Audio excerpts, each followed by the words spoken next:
That's when I saw them, not with my direct gaze, but in the periphery, fleeting impressions of movement among the fern fronds.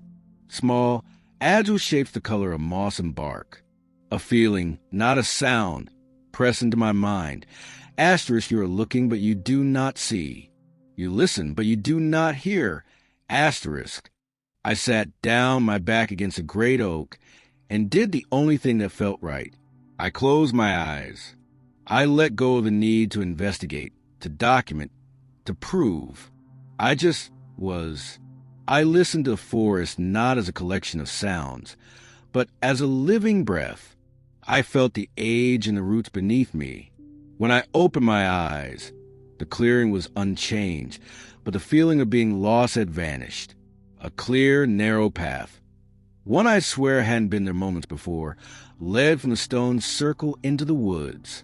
My knife was back in its sheath. The tiny arrowhead was in my pocket.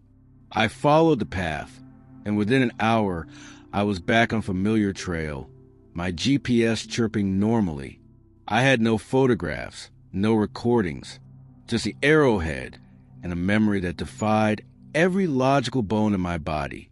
The myths I'd spent my life investigating were stories without bodies, mysteries I could solve and close. The Yunwi Sunsti were different. They weren't a story to be proven true or false. They were a truth that existed outside of proof. The Cherokee hadn't been telling tales. They'd been sharing reality, a layer of the world that only reveals itself when you stop trying to dissect it. I still hike. I still listen to the local legends.